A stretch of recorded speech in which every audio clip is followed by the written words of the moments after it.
Hi, Darren. Hi.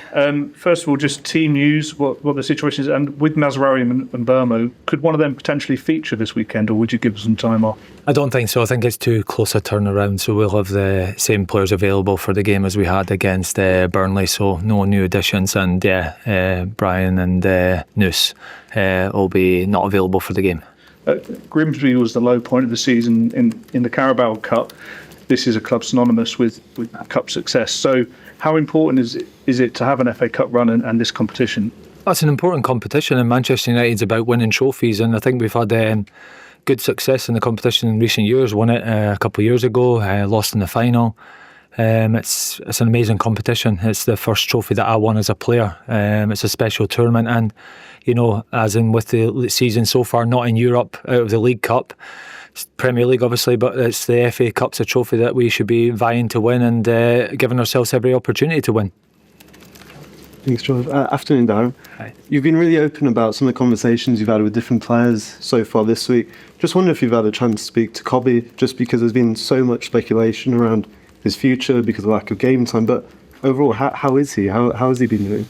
He seems in a good place. Kobbie doesn't give you much, so you wouldn't know if he was in a good place or not so good.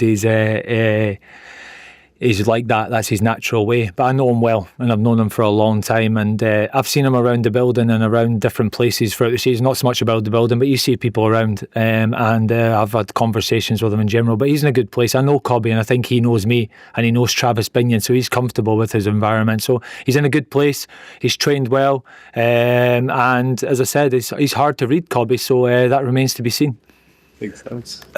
Darren, Harry Maguire, I think most people were a little bit surprised that he was on the bench on Wednesday night. Is he in a position where he could start, or what's his fitness? Because he's obviously been out for a while. Well, he has been out for a while, so it'd be probably looking at his load and things like that. That decision's not been made, but I think like we've seen the players coming back the other night. You've seen Mason, you've seen Kobbie, you've seen Bruno. There has to be some understanding of their first minutes. Might have to be careful a little bit with that process to build back in. So I think Harry will probably be in that situation for the weekend. Hi, Darren. We saw the impact Shea made off the bench the other day. I don't know whether you're going to start in this weekend or what. I'm not going to ask about that. But in terms of the academy, that's what young players can do. It felt like it was kind of an issue maybe towards the end of Ruben's time. Obviously, there was the mention of Cheeto and Harry and the entitled mention in his press conference. You've seen a lot of them with the under-18s and working in the academy. What's your view of how the academy is working here and how players are developing, I guess, in terms of ability and character and attitude and things like that? I just think historically, and this club's built around the academy. We've got an amazing academy. Our record speaks for itself. I'm not going to stand here and say anything other than that. We've got an amazing record. I think it's hard to beat in terms of the history of clubs around the world. I think we've got some amazing players, some amazing talents. I think what I see is a lot of hard working, humble young players who ain't perfect because they're young and they're learning and have got a lot to do. I think we ask and expect too much of young people sometimes in society and in general, and that's not a criticism of anybody, that's just my beliefs. I think we have to let them learn, educate them, help them, understand they're going to make mistakes and they're going to do things that will frustrate you.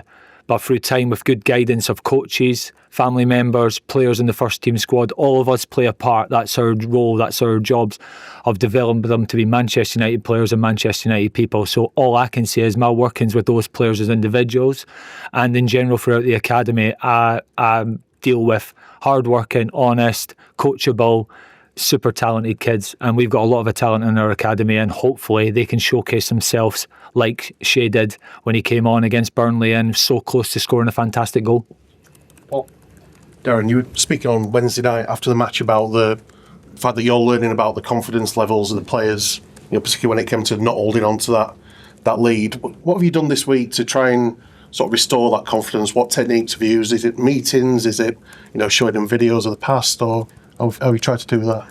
It's just feedback. It's just talking to them. It's just trying to paint the picture of what to expect, not to deal with this, how to deal with disappointments in games, how to see out different situations in games.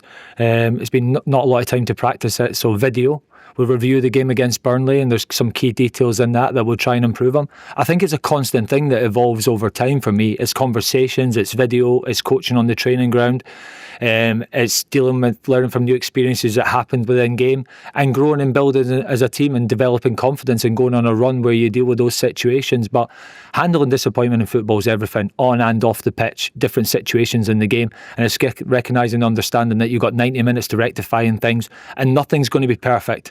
I think people striving for perfection, football's about chance, luck, opportunities, different things happen. Look at the game the other night. I mean, we conceded one shot on goal, another shot off target, and we draw 2-2. But that's football.